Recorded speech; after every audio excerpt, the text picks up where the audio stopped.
Buenos días, mis hermanos, ¿cómo están?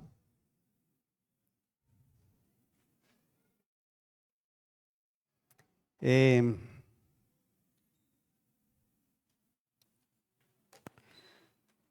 Vamos a abrir nuestras Biblias hoy en el libro de Hechos. Vamos a seguir avanzando un poquito en capítulo 4.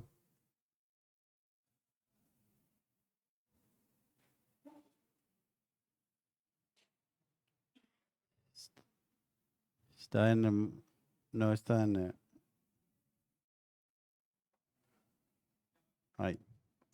Eh, Capítulo 4, vamos a leer desde el versículo 32. Capítulo 4 de Hechos.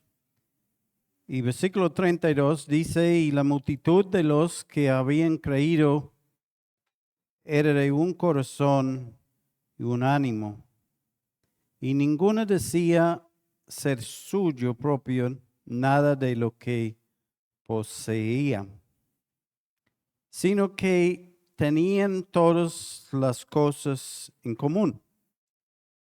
Y con gran poder los apóstoles daban testimonio de la resurrección del Señor Jesucristo, del Señor Jesús. Y abundante gracia era sobre todos ellos. Así que no había entre ellos ningún necesitado, porque todo lo que poseían, poseían heredades o casas, las vendían y traían el precio de lo vendido. Y lo ponían a los pies de los apóstoles y se repartían a cada uno según su necesidad. Entonces José, a quien los apóstoles pusieron por sobrenombre Bernabé, que traducido es hijo de consolación, levita natural de Chipre, como tenía una heredad, la vendía y trajo el precio y lo puso a los pies de los apóstoles. Pero cierto hombre llamado Ananías, con Safira su mujer, vendió una heredad y sustrajo del precio, sabiéndolo también su mujer, y trayendo solo una parte, lo puso a los pies de los apóstoles. Y dijo Pedro, Ananías, ¿por qué llenó Satanás tu corazón para que mintiese al Espíritu Santo y sustrajeses del precio de la heredad? Vamos a dejar ahí la lectura. Padre, en esta mañana venimos a tu presencia. Padre, queriendo escuchar tu preciosa voz en esta mañana por medio de tu palabra. Padre, para que podamos ser esos hombres y mujeres que reflejan siempre a Cristo en nuestras vidas. Padre, queremos rogarte por nuestra congregación, por las otras congregaciones, Padre, en Neiva, en diferentes sectores del eje cafetero, para que tú estés obrando entre nosotros, Padre, y cada uno creciendo en el temor de Dios. Padre, queremos encomendarnos a ti en el nombre precioso del Señor Jesucristo. Amén.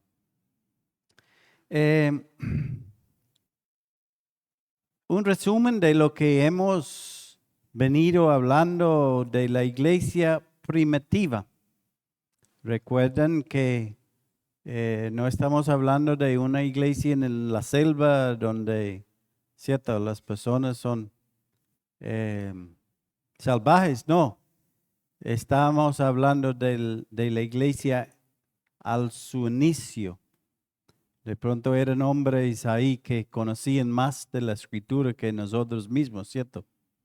Pero encontramos unos ejemplos de ellos unidos o unánimes juntos. Y miramos que esa frase significa que tenían la misma pasión, unidos con un mismo pasión.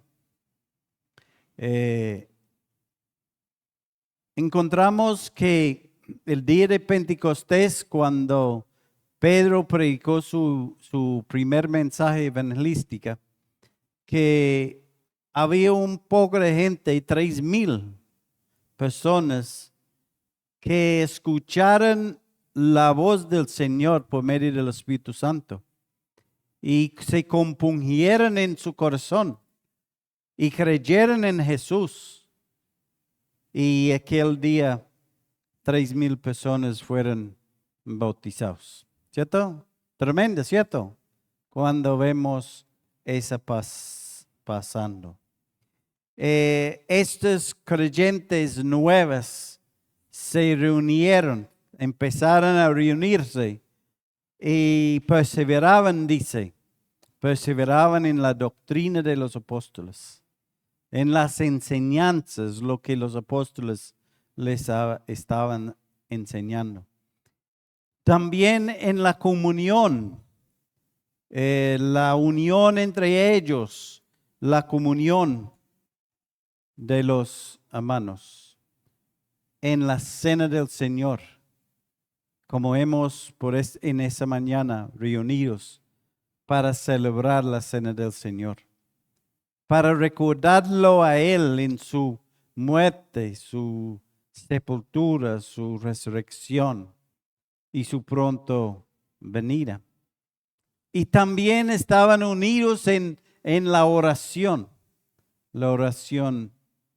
de los santos, orando unos por los otros. Tan necesario, ¿cierto? Todas esas cosas. Y el último estudio que hicimos, hablamos de los últimos versículos del capítulo 2, donde habla de unos eventos sobresalientes, donde sobrevino al pueblo temor.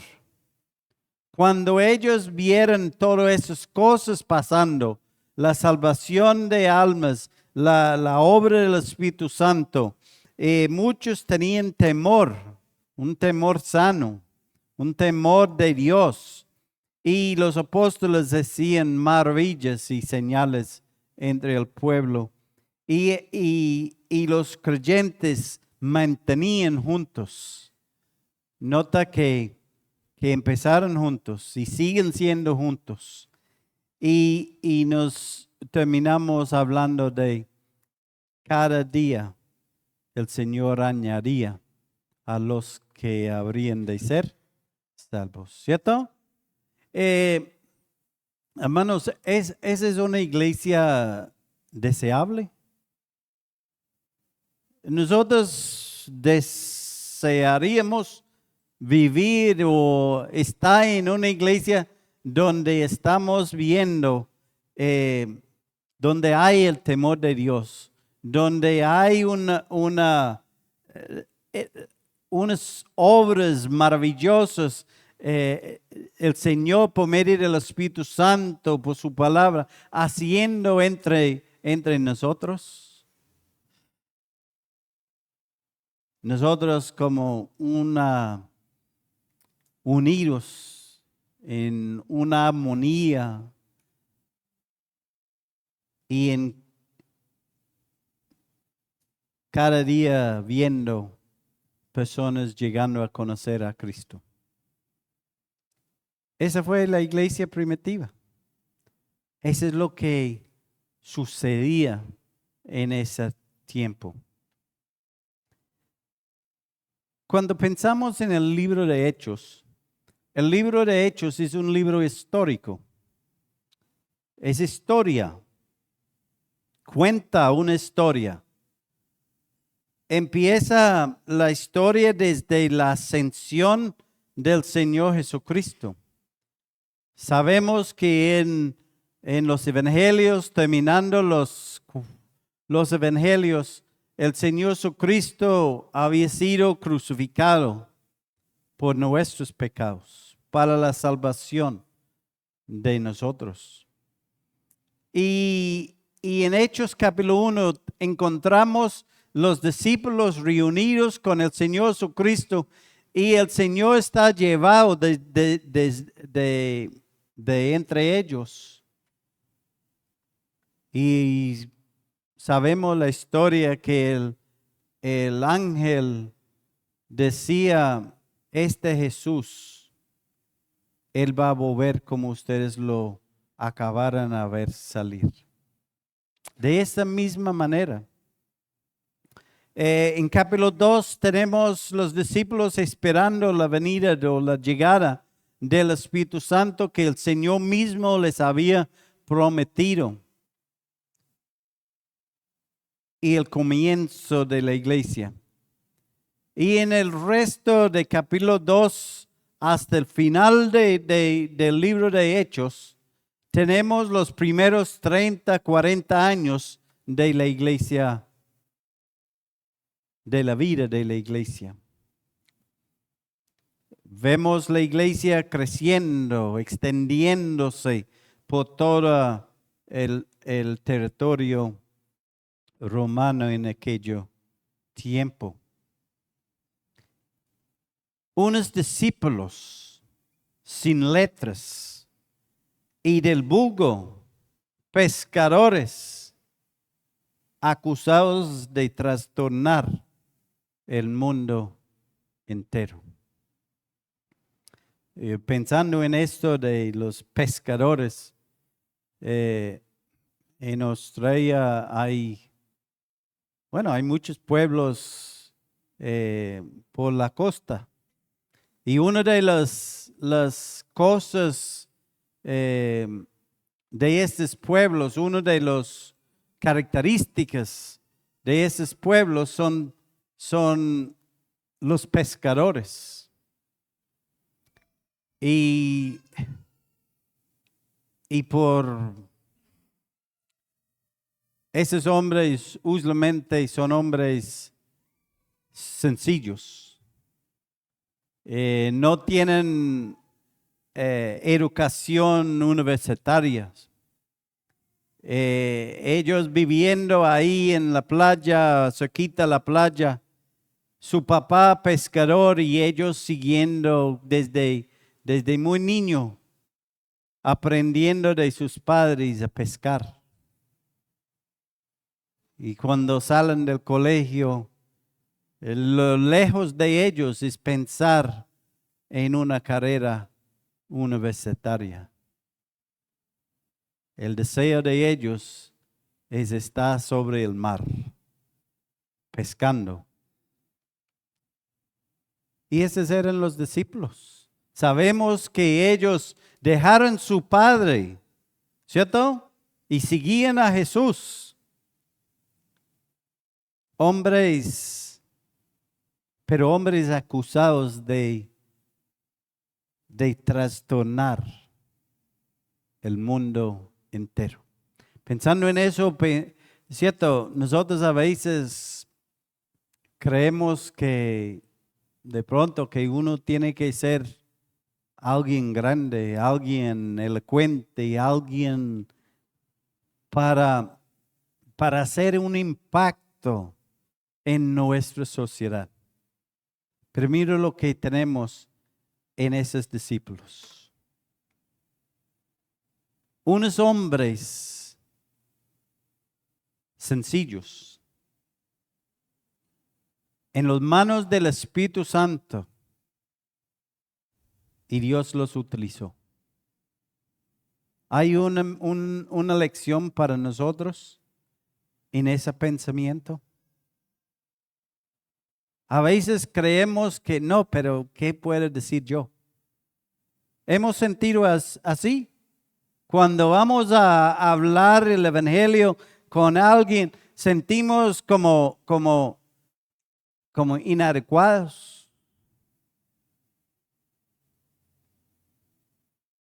Hermanos, solamente tenemos que volver a esa iglesia primitiva. Recuerdo hace muchos años nuestro hermano Gerardo Naranjo, que ahora está en Medellín, en Bello. Y hace muchos años el hermano el hermano vivía acá. Conoció al Señor aquí en esa congregación. Y recién convertido, habiendo creído en el Señor Jesucristo como su Señor y Salvador, me llamó a los días de haber entregado su vida al Señor. Y me dijo, hermano, yo necesito unos estudios de usted, unas enseñanzas. Es que nosotros vamos para Medellín a visitar la familia y necesito que usted me explique cómo habla con la familia. Y ya, bueno, hermano, ¿cuándo vas? Mañana. Y yo, oiga, hermano, usted. Y le dijo, hermano, le voy a decir qué puede hacer. Habla de Cristo. Háblalo de lo que Cristo hizo en su vida. No más. Habla de cómo Cristo ha transformado su vida. El hermano fue con su familia y a las 3 semanas volvió. Oiga, hermanos, mi suegra conoció al Señor. Mi cuñada conoció al Señor.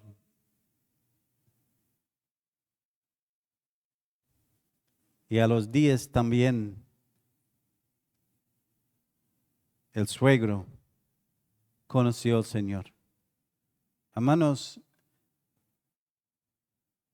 necesitamos ser disponibles para predicar, para decir lo que Cristo ha hecho por nosotros. Y todos nosotros sabemos lo que Cristo ha hecho por nosotros. Él murió en la cruz por nuestros pecados. Hoy en esta mañana el hermano Andrés empezó hablando de este Jesús que vino a quitar el pecado del mundo. ¿Cierto? Ese es el mensaje que tenemos, que Jesucristo vino a ese mundo a quitar el pecado de nosotros. Otro subió y habló que ese Cristo vino a reconciliarnos de nuevo con Dios.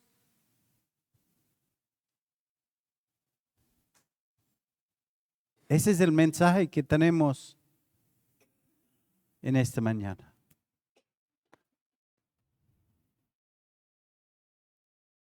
Pero a veces queremos otro mensaje, ¿cierto? Queremos un mensaje de bien, de no vivir chévere, vivir feliz, vivir.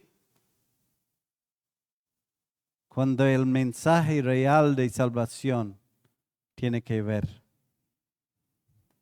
conmigo, que yo soy enemigo de Dios. Pero por la obra de Cristo en la cruz de Calvario, nosotros hemos sido reconciliados con Dios por la fe en el Señor Jesucristo. Somos salvos, somos justificados, somos hechos hijos de Dios.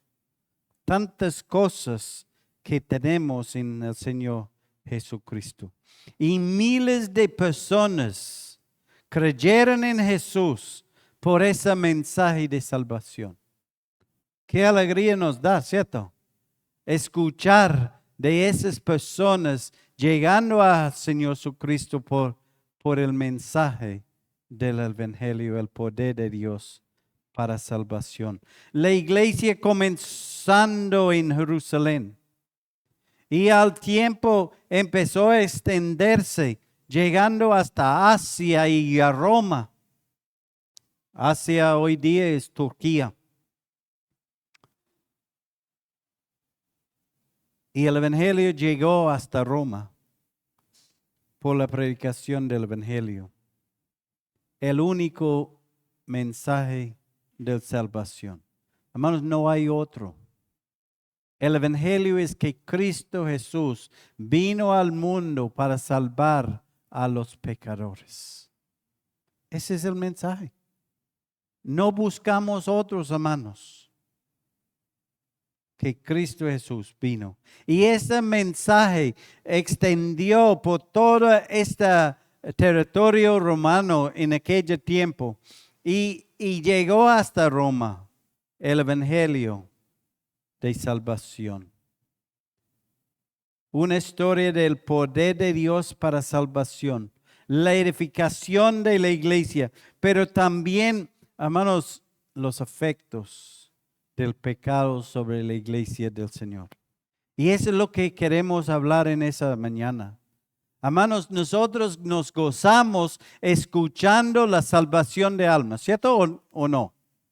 ¿Quién no le gusta escuchar de la salvación de un alma? Parece que nadie.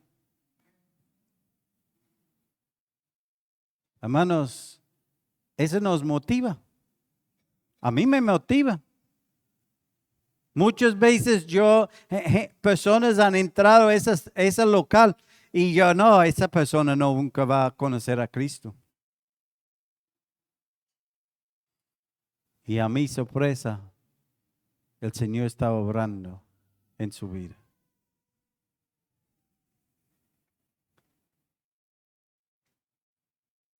Al principio parecía una utopía. Utopía, perdón. Una sociedad perfecta, color de rosas. ¿Cierto? Cuando leemos desde de capítulo 1, 2 y al final de capítulo 4, la multitud de los que habían creído eran de un corazón y un alma. Y ya estaban tan unidos. Impresionante, ¿cierto? Tenían todas las cosas en común. Amor, unidad, compañerismo, comunión, cuidando uno al otro, ánimo de un mismo corazón, de un mismo alma. Uno de nosotros quería cambiar por otra cosa. ¿Alguien quería cambiar todas estas cosas positivas por algo diferente y negativo? No, ¿cierto? Había oposición afuera. En capítulo 2 y 3 tenemos la oposición por un hombre sanado.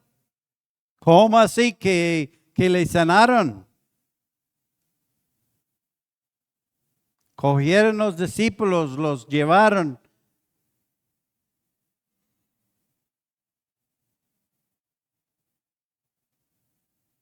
La persecución, la oposición al Evangelio.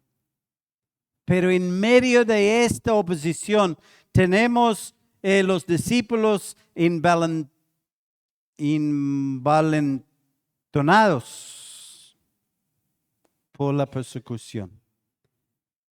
Cuando nosotros escuchamos testimonios de países como la China, esos países musulmanes, la África, partes de la África. Y uno escucha las historias, hermanos, y de verdad nos hace sentir vergüenza. Porque en medio de la persecución, Esos hermanos sufren, pero gozan. Imagínense nosotros, entre nosotros, teniendo una sola Biblia. Una sola Biblia entre todos nosotros. ¿Cómo sería? Y ellos sacan unos papeles y pasan. Unos papeles a esto y otro. Y durante la semana van cambiando los papeles, las hojas de la Biblia. Salen a hacerse bautizar en medio del invierno, cuando hay hielo sobre los ríos. Y salen a medianoche y rompen el hielo en los ríos. Y se hacen bautizar.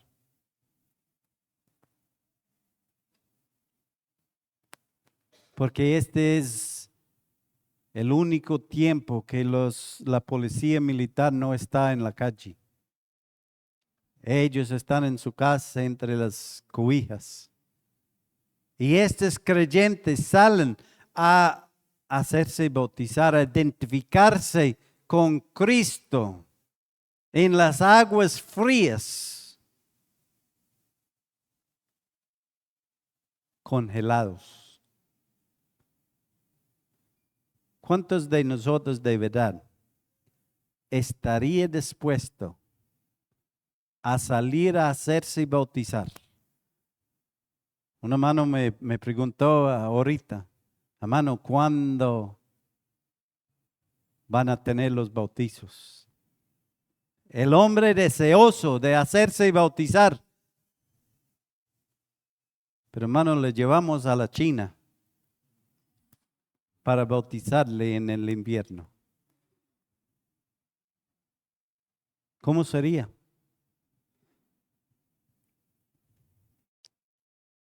Esos discípulos, en medio de la persecución, hermanos,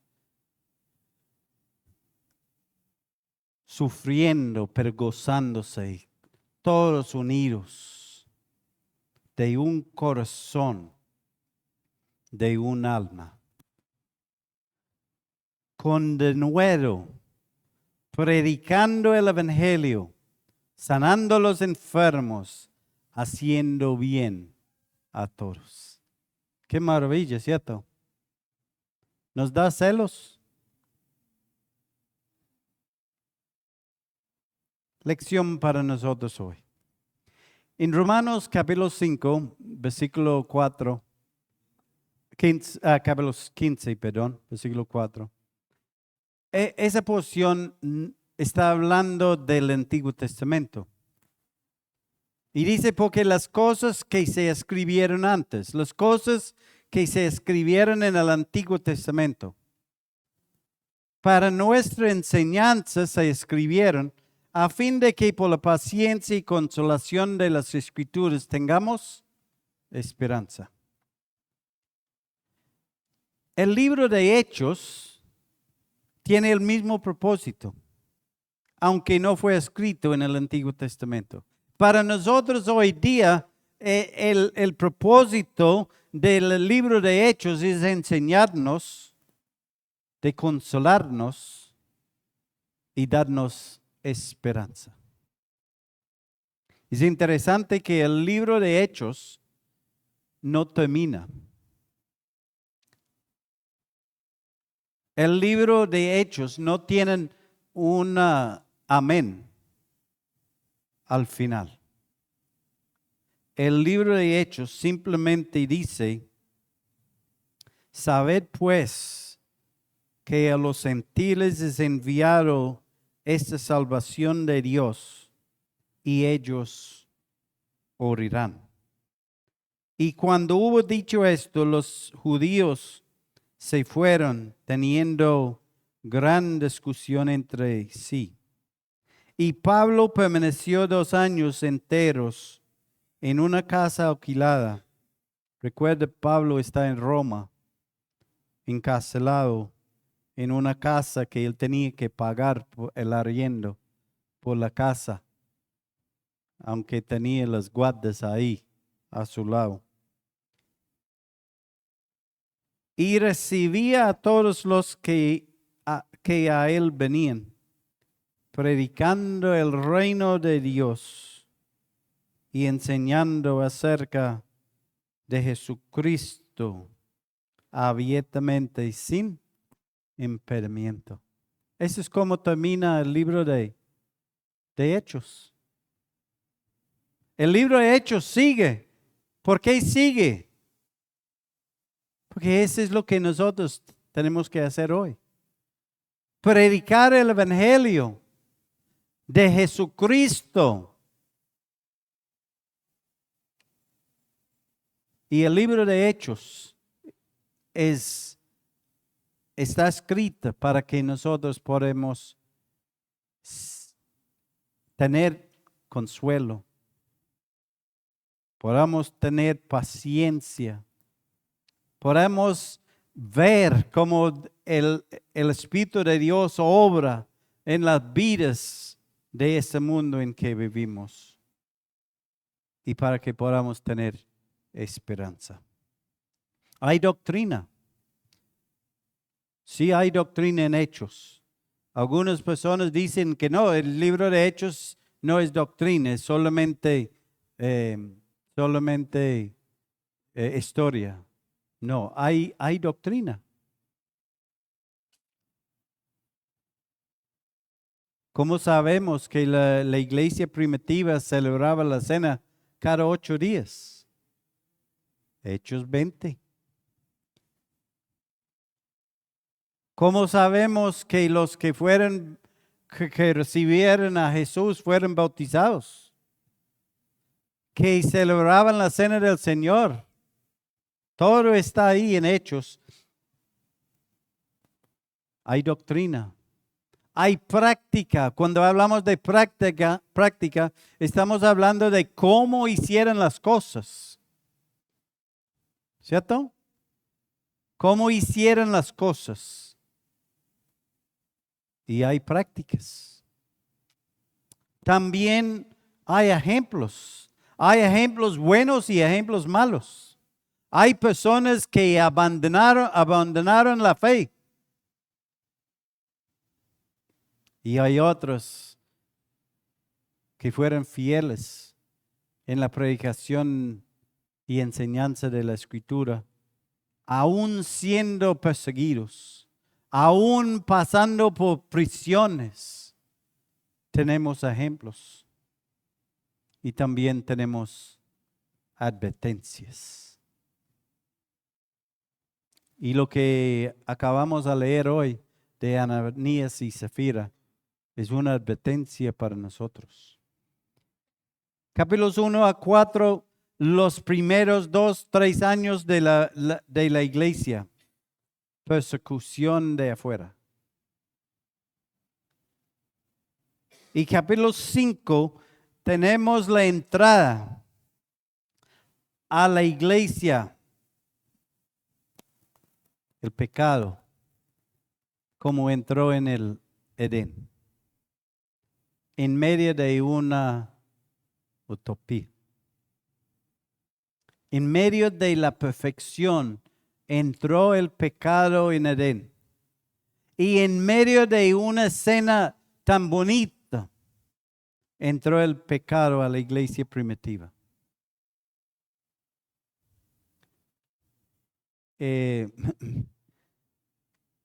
No necesitamos algo podrido para que el pecado entre, ¿cierto? ¿Cierto que no? El pecado, la mentira, la deshonestidad, el engaño, la hipocresía, el orgullo. Entrando a la iglesia primitiva, haciendo daño al testimonio de la iglesia.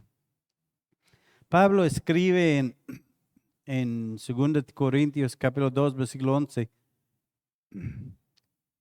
para que Satanás no gane, hablando a la iglesia de Corinto, para que Satanás no gane ventaja alguna sobre vosotros, pues no ignoramos sus maquinaciones. En el huerto de Edén entró Satanás y empezó a hablar con Eva y la engañó.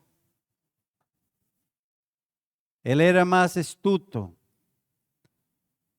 Y Pablo, advirtiendo a la iglesia de Corinto de que Satanás con sus maquinaciones puede engañar.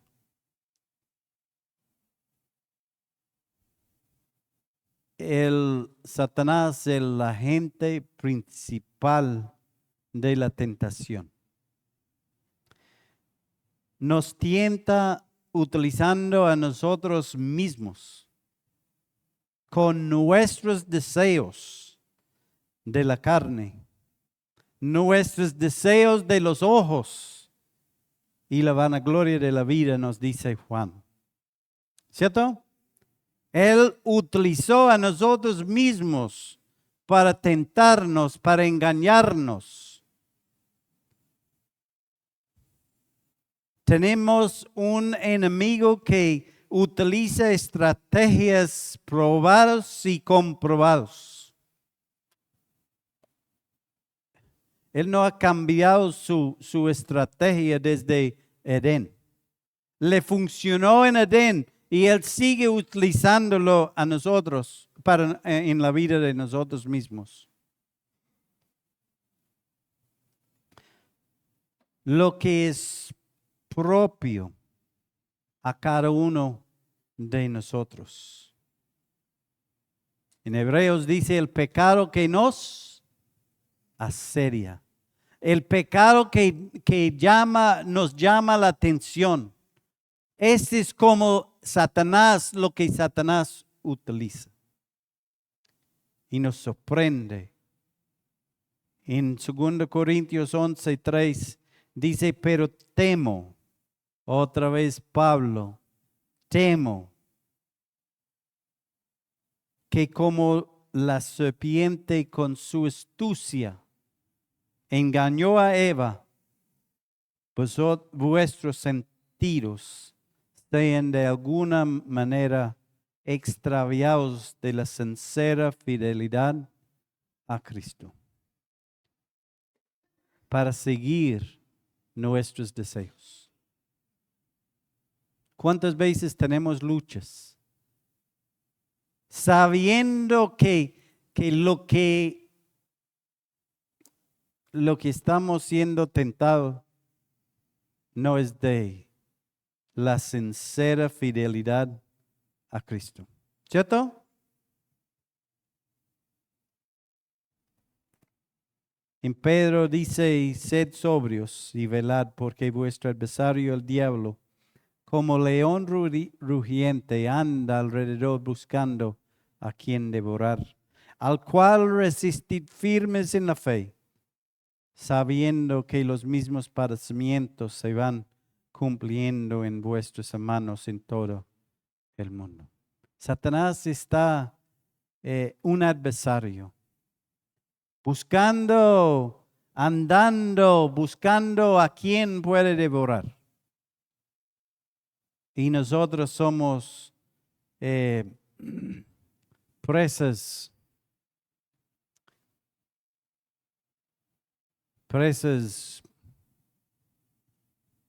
sabrosos. ¿Ah?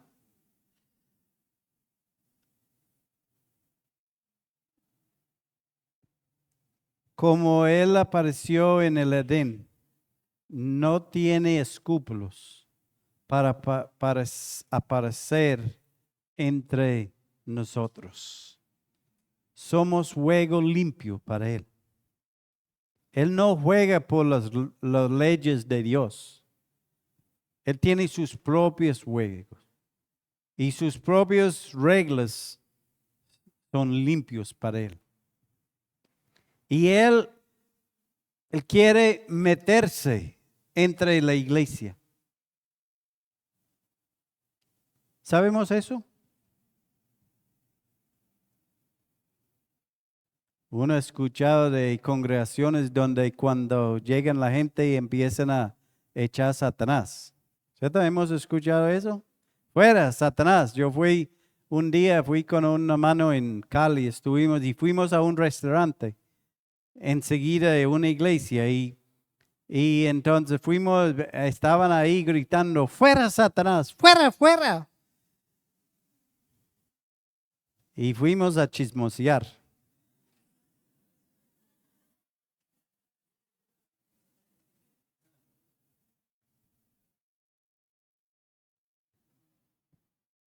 Hermanos, no es tan fácil. No es tan fácil.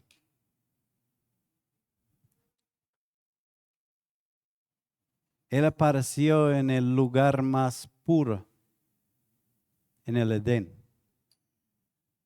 Imagínense que Él aparece entre nosotros. ¿Cierto? Los santos de Dios.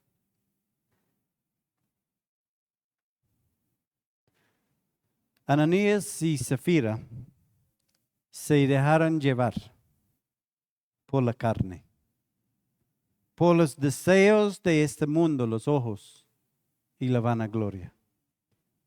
Parece ser algo trivial, sin tanta importancia. ¿Cierto? Cuando leemos ahí, parece algo como grande lo que ellos hicieron.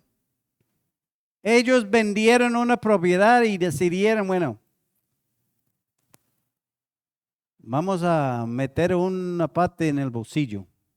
No estamos hablando de si tenemos que todos vender nuestras propiedades y empezar a arreglar la plata. No, ese no es el asunto. Ellos tomaron esa decisión en ese momento y hacerlo. Pero el punto no es lo que de vender su propiedad. El punto fue la mentira al Espíritu Santo, nos dice en versículo 3 de capítulo 5, ¿cierto?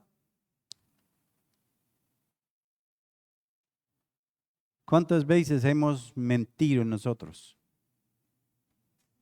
Y todavía estamos aquí en esta mañana, vivos, ¿cierto?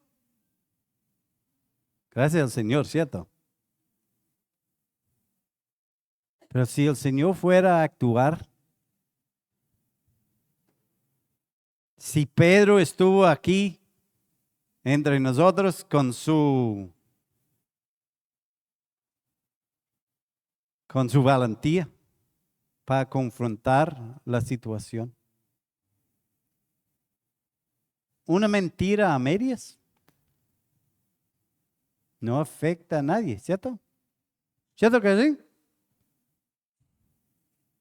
Es lo que pensamos que una mentira no.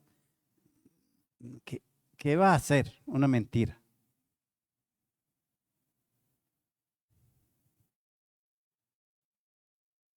Volviendo a lo que Samuel nos habló el viernes, ese tema de la cosmovisión, perdón. ¿Cuál es nuestra cosmovisión del pecado? ¿Cómo vemos nosotros el pecado en nuestras vidas?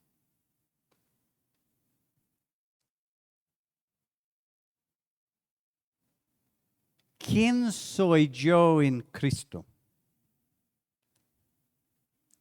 Por la mañana fuimos llevados a pensar en eso.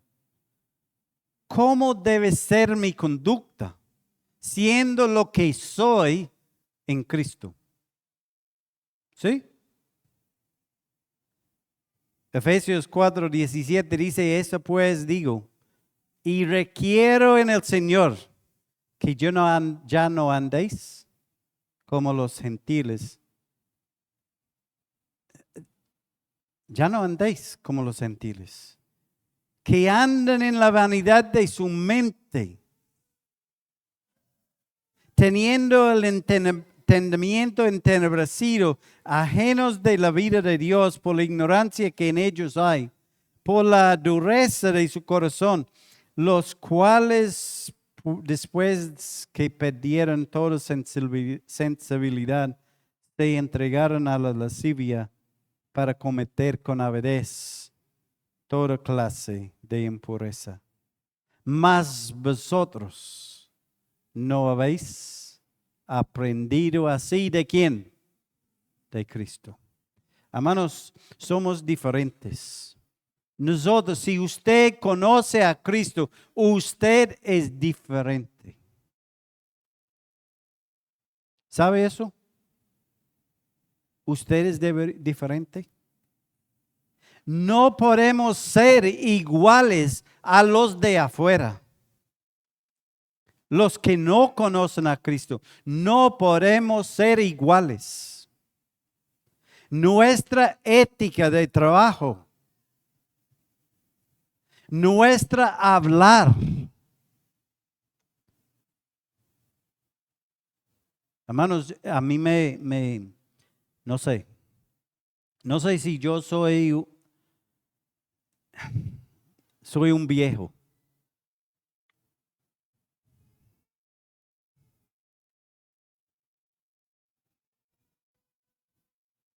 Cuando yo era niño, mi mamá lavó mi boca con jabón.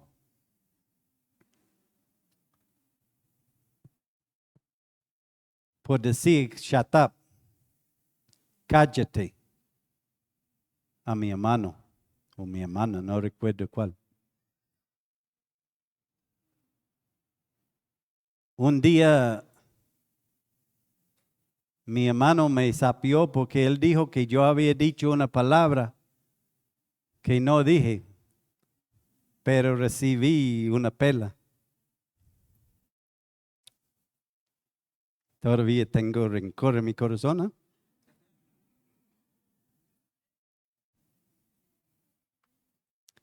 Pero hermano, me duele escuchar cristianos utilizando vulgaridades. Y le cuento en el mundo de inglés, es tan común las vulgaridades que utilizan los cristianos. Hermanos, nuestra hablar debe ser diferente. Los chistes verdes, todas esas cosas no deben ser parte de nuestras vidas. Nuestro comportamiento debe ser diferente. Y hermanos, nuestros matrimonios. Tristemente, muchos matrimonios son iguales a lo que encontramos en la calle. Y eso no debe ser. Porque somos diferentes. Somos una creación nueva.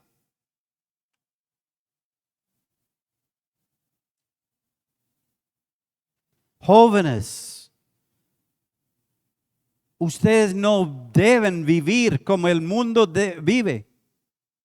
Así, los jóvenes en el mundo a los 13, 14 años están ya en una relación sexual con el novio. Esas cosas no deben ser nombrados entre nosotros como convenientes, dice la Escritura.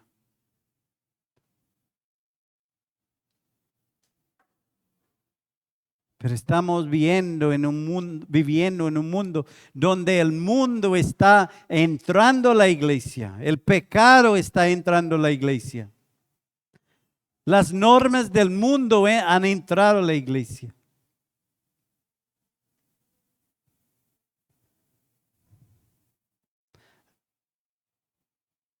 El enemigo nuestro es nosotros mismos. El enemigo de esta iglesia son nosotros mismos. El mayor enemigo adentro de esta congregación soy yo. Si me deja llevar por mis propios deseos, igual como ustedes. ¿Estamos de acuerdo?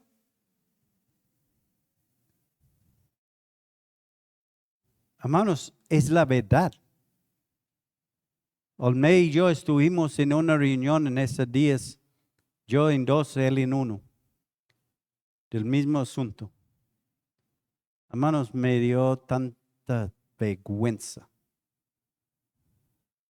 No era de acá. Tranquilos, hermanos. De otra congregación. Y hermano, me dio vergüenza de ver actitudes de hombres que profesan ser hombres de Dios, tomando acciones que no reflejan al Señor Jesucristo en la iglesia. No somos exentos, hermanos, de pecar. Ninguno. Esa es la razón por la cual Pablo dijo a los ancianos, mirad por vosotros mismos. Él dijo esto a los ancianos, pero ya lo había dicho a todos nosotros. Tenemos que mirar por nosotros mismos. El pecado está a la puerta, la carne está a la puerta. Los deseos de la carne. A los Gálatas dice, ya no vivo yo, sino Cristo vive en mí. Andar en el Espíritu y no satisfagáis los deseos de la carne, porque los deseos de la carne es contra, el deseo de la carne es contra el Espíritu. Y el del Espíritu es contra la carne. Y eso se oponen entre sí. Hay una guerra en nuestras vidas para que no hagáis lo que quisieras. En Romanos no vamos a tener tiempo, pero en Romanos capítulo 8 léalo en su casa, versículo 1 a 14. Hay libertad contra la carne si vivimos conforme al Espíritu. Judas habla de manchas en los ágapes. Los ágapes eran la reunión donde se reunía la iglesia para celebrar la cena y después comían juntos como un banquete, como nosotros sabemos.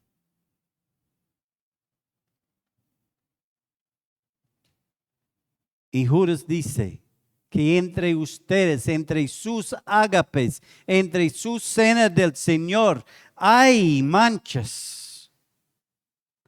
Ese no está hablando de una mancha en la silla o en el piso. Está hablando de hermanos que tenían pecado en sus vidas.